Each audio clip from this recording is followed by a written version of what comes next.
avançamos para a terceira parte do programa desta quinta-feira. Vamos falar de um problema que afeta muitos portugueses, obstipação ou intestino preso. No final vai poder juntar-se à nossa conversa e também aqui em direto esclarecer todas as suas dúvidas. Pode tratar já da sua inscrição através do número de telefone 225083297 ou também, como já sabe, utilizar o endereço de e-mail consultório@portocanal.pt. Ora, nesta tarde, quinta-feira, duas boas-vindas à doutora Milena Liorci, é médica coloproctologista. Muito obrigada, Sra. Doutora, por estar connosco. E deixe-me explicar lá para casa que esta especialidade é a parte da gastroenterologia direcionada aos estudos das doenças do intestino grosso e delgado, do reto e ânus. Está correto? Sim.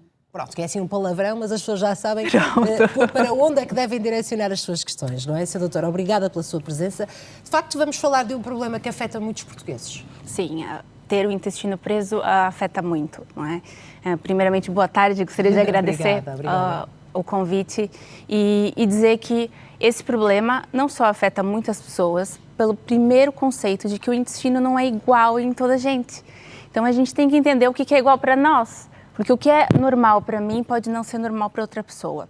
Então primeiro a gente vai contextualizar e dizer o que é normal, o que é um intestino que trabalha de uma forma natural e o que é o intestino preso. E não é só frequência, não é? Não é só simplesmente evacuar todos os dias, existem outras questões. Não é? E que questões são essas? Antes de mais, deixe-me só também dizer que há pessoas que sofrem tantos anos com este problema e às vezes o tratamento, a solução pode ser muito fácil, Sim, não é? Pode ser muito simples. Exatamente, e pessoas que sofrem mesmo muito, porque isto está aqui na base da qualidade de vida depois para qualquer coisa. Exatamente. E atividade do dia-a-dia. Quais são estes critérios, então, para percebermos o que é normal para cada um de nós? Então, a primeira coisa que eu queria dizer é que ninguém deve se comparar, ok? Então, é normal a gente conviver com uma pessoa que evacue todos os dias e a outra dizer assim, mas o meu intestino não funciona daquela forma. Então, é normal uma pessoa evacuar uma vez até a cada 3 dias. Então, ficar 3 dias sem evacuar não é um problema tão grave. E, às vezes, a pessoa fica naquela comparação de querer todos os dias, naquele mesmo horário. Então, um dos primeiros critérios é a frequência. Então, para a gente dizer que o intestino é preso, a pessoa tem que ficar mais do que 3 dias sem evacuar. Então, 4, 5, 6 dias. Mas uma pessoa pode até evacuar todos os dias e ter intestino preso. Sim. Pois é, essa se calhar é mesmo uma novidade. Porque não é simplesmente a frequência.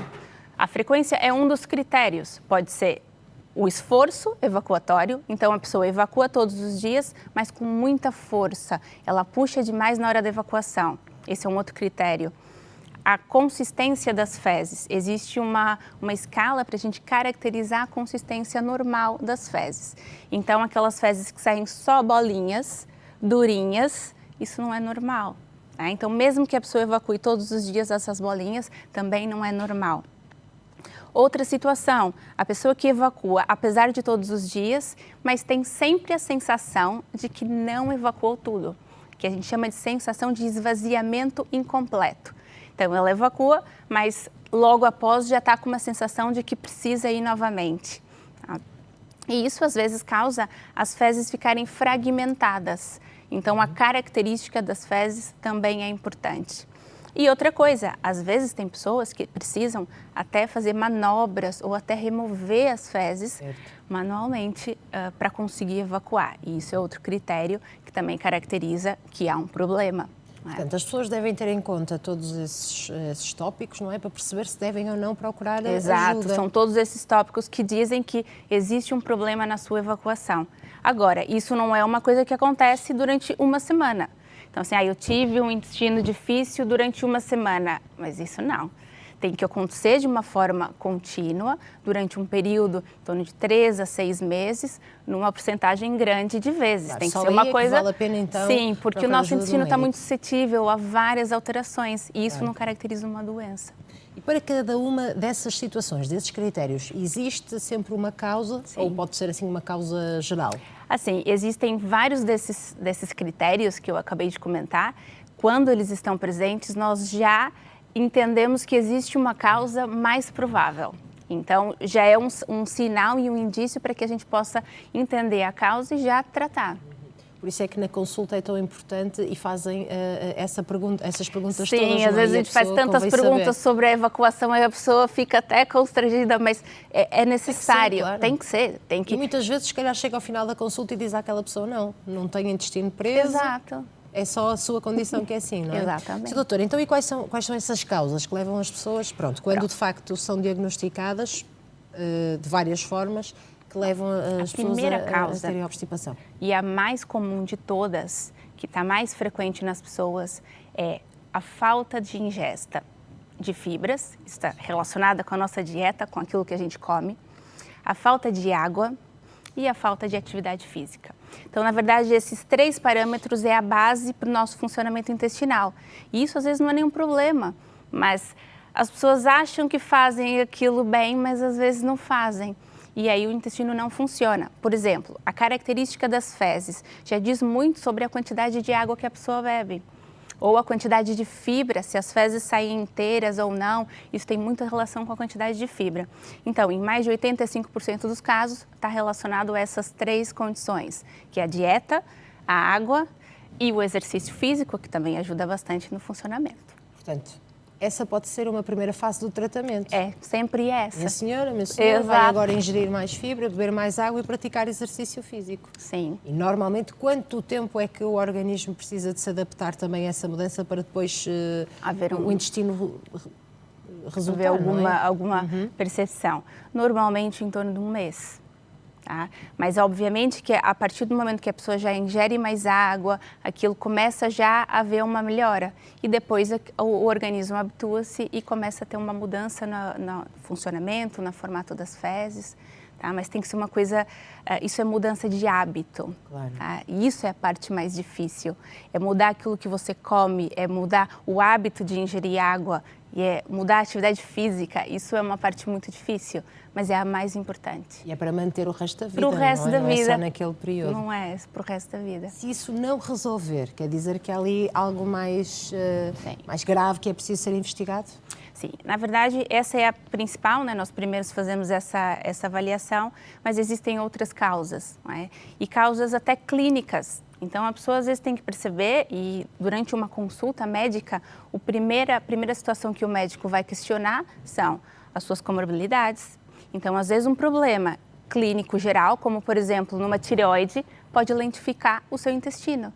Então, isso é uma outra situação que pode também gerar um intestino mais lento. Uso de medicamentos, tem muitos medicamentos que fazem com que o nosso intestino trabalhe mais lento. Então, a pessoa tem que perceber na sua lista de remédios aquilo que ela utiliza, se algum deles também não pode estar relacionado com o seu intestino mais devagar e mais preso. Por isso é que começamos por dizer que muitas vezes o tratamento era simples, nomeadamente mudar os hábitos para serem hábitos saudáveis, e as pessoas vivem muitos anos com este problema, achar que têm um problema. E às vezes a tomar laxantes. Ora, precisamente como fala de laxantes, há também muitos mitos associados aos laxantes. Fazem bem ou fazem mal? Geralmente fazem mal. O que é que isso significa? Porque, como eu falo geralmente, os laxantes não são iguais. Existem classificações dos laxantes. Então, não é como ele age no seu intestino, é aquilo como ele faz funcionar. Alguns laxantes, eles têm uma característica de serem irritantes. Eles funcionam no seu intestino à base de irritá-lo para que ele trabalhe mais rápido. E esse tipo de laxante faz muito mal. Ele acostuma o seu intestino a trabalhar somente na base da irritação, e eles podem levar a outros distúrbios, inclusive até uma característica que nós podemos até perceber no exame de colonoscopia, que é deixar o intestino com uma característica mais escurecida, que nós chamamos de melanose coli. Então, às vezes, o paciente nem conta que fazia uso do laxante, faz o exame da colonoscopia e aí o médico diz assim, mas usava laxantes. E a pessoa acha que é porque nós vemos no exame e dá para perceber aquilo como se manchasse a parede do intestino. Né? Então, esses laxantes irritativos realmente fazem muito mal. Existem outros que são menos agressivos e, eventualmente, podem ser utilizados, mas sempre com recomendação médica. O ideal é nunca se utilizar laxantes assim, principalmente a longo prazo. E há o risco de criarem habituação também. Exatamente. Se não for com indicação médica, não é? Exatamente. Há esse risco? Há esse risco. principalmente esses que eu disse, os irritativos. Eles causam e a partir do momento a pessoa tem que tomar cada vez uma dose maior. Ela tomava depois aquilo já não faz mais efeito, ela precisa tomar mais e isso começa a se tornar um problema. Mas, portanto, também pode ser uma linha de tratamento. Se não for é ideal. Não é o ideal. Não é o ideal. Normalmente, primeiro nós vamos fazer toda essa alteração de dieta. A verdade é que o laxante parece muito mais fácil, não é? É só tomar um comprimido ou um líquido.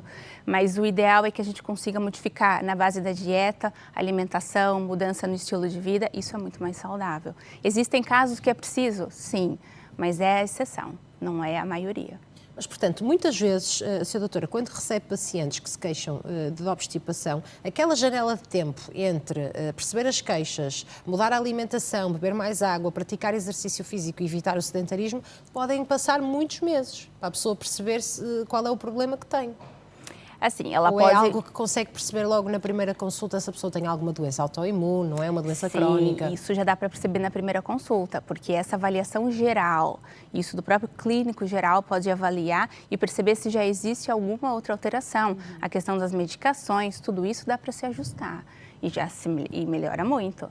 Tá bem? E na sua grande maioria tem a ver com o estilo de vida mesmo? Este problema está associado? Está muito associado com o estilo de vida e com alimentação. Existem algumas outras causas que não são essas, mas é mesmo a minoria dos casos. Durante a gravidez também pode afetar as senhoras grávidas, não é? Sim, as gestantes têm muito problema de obstipação por duas questões. A primeira é que é normal uma gestante fazer ingesta de suplementos, nomeadamente o ferro. E o ferro é um dos suplementos que faz o intestino trabalhar mais devagar. E a questão também hormonal. Essas alterações hormonais fazem o intestino trabalhar mais devagar. Mas é algo que depois do bebê nascer, portanto, tudo depois é para das voltar 40 semanas mais ou menos volta ao normal. Exatamente. Se assim não for, aí a senhora deve consultar então um médico especialista para também perceber. Exatamente. Casos que já estejam mais avançados e que seja preciso recorrer à cirurgia? Existe. Também existe. Que casos é que são esses? Existem duas situações, por exemplo, e vamos excluir então todas essas situações de dieta, pensa numa pessoa que já faz uma dieta adequada, atividade física, ela bebe muita água e mesmo assim tem uma dificuldade. Nós temos que perceber se o intestino não funciona porque ele não trabalha em termos de peristaltismo, ou se quando a pessoa vai evacuar, existe alguma obstrução na saída. E existem pessoas que têm o que nós chamamos de síndrome da evacuação obstruída. Então, ela tem mesmo uma dificuldade na hora da saída. Então, existem exames para conseguir identificar se o problema está mesmo só na saída ou se ele é no intestino. Se o intestino for muito lento, né, o que nós chamamos de inércia colônica, às vezes é preciso mais outras medicações específicas, raramente cirurgia, tá, para essa condição. Existem alguns casos que podem até ser necessário, mas é muito raro. Agora, a síndrome da evacuação obstruída, como eu disse, ela é uma síndrome. Então, são vários sintomas e várias situações que podem acontecer que a pessoa, de fato, não consegue evacuar. Então, tem duas situações muito características e que, geralmente, isso acontece muito em mulheres com mais de 60 a 70 anos e que tiveram muitos partos. Tá? Está associado com parto. Por quê? Os partos, eles têm uma correlação direta em alterar o nosso pavimento pélvico. Então, a nossa musculatura, como há o funcionamento da musculatura. E isso, com o passar dos anos, obviamente, também existe uma flacidez nos músculos e existe umas alterações que levam a esse problema, né? Então, um deles é a nossa musculatura que está em volta do ânus precisa relaxar na hora da evacuação. E às vezes as pessoas contraem, isso é involuntário, a pessoa não tem consciência. Ela contrai e quanto mais força faz, mais ela contrai e não consegue evacuar. Então, ela tem vontade, ela faz a força e não consegue evacuar. E isso se chama contração paradoxal de um músculo, que é o músculo pubo-retal. E o tratamento é também a cirurgia? Isso já não é cirúrgico, o tratamento geralmente é com fisioterapia. Então, existe uma fisioterapia específica, pélvica, para condicionar essa musculatura. Aliás, que todas as mulheres deviam fazer depois de terem também, um bebê, exatamente, isso é muito Exatamente. bem recomendado. É um alerta. E há outros problemas que possam surgir por causa desta questão da obstipação, Sra. Doutora, nomeadamente fissuras anais, Exato. por exemplo. O que acontece... A questão das hemorroidas também. Sim, muitas vezes a gente diagnostica esses problemas, porque eu também, normalmente, trato muitas hemorroidas e às vezes a pessoa só procura o médico quando já tem a hemorroida. Mas a hemorroida foi uma causa daquele problema de obstipação. Então, ao invés de tratar a obstipação, ela só procura porque tem de fato uma hemorroida. Mas a hemorroida foi uma causa. O problema está ali naquele intestino difícil, naquele esforço evacuatório que a pessoa faz. Então, claro, tem que se tratar a hemorroida, muitas vezes porque aquilo já se desenvolveu, mas tem que tratar também a causa, que é essa obstrução que acontece. Há aqui uma questão que também deve ser um apontamento para todos nós. Não irmos à casa de banho quando temos necessidade. Ou porque estamos fora de casa e há pessoas que só conseguem evacuar em casa, ou porque não temos uma casa de banho perto e, portanto, a pessoa fica ali a apertar. Isso também é prejudicial para a nossa saúde. Também. Muito que isso vai prejudicial. fazer? Porque o ideal é que a gente vá sempre quando tem vontade e quando estamos preparados para aquilo. Quando nós prendemos, cada vez o nosso reto distende mais. E uma das funções do intestino e do reto, quando as fezes estão ali, é absorver água. Então, quanto mais tempo você prolonga para evacuar, mais as fezes endurecem. E aí, obviamente, na hora em que você aquilo pode causar algum outro problema, mais esforço, e o problema começa a se tornar cada vez maior. E a síndrome do cólon irritável também pode aqui criar um problema, não é? É um problema, é uma síndrome que pode causar tanto a diarreia como a obstipação. Né? As pessoas podem ou ter uma ou outra, ou até oscilar entre uma e outra. Normalmente isso leva também, as pessoas que têm mais para obstipação, podem levar a problemas até de hemorroidas e fissuras, portanto, dificuldade que tem.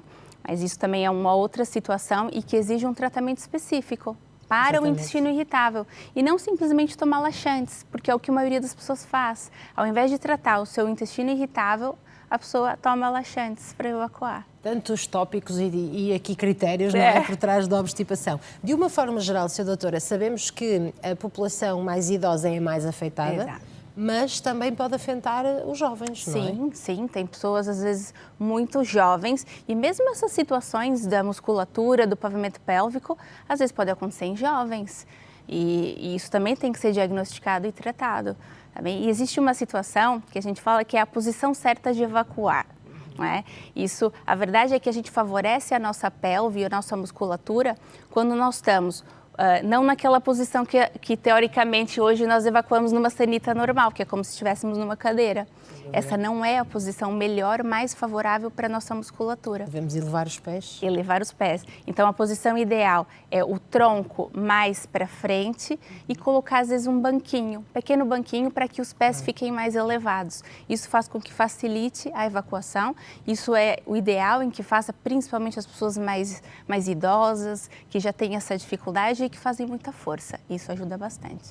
Bem, Sra. Doutora, muito obrigada pela sua presença e por todas estas dicas, que tenho a certeza que vão ajudar muitas pessoas a pôr em prática ou então a procurar a ajuda de um médico especialista, não é? Para resolverem de vez este problema, esta preocupação com o qual lidam há tantos anos e que causa, de facto, tanto transtorno, incómodo, dor, muitas vezes, e, portanto, pode ficar resolvida, de facto, com a mudança do estilo de vida. Muito obrigada. Vamos ouvir agora as dúvidas de todos aqueles que nos acompanham relacionadas com coloproctologia.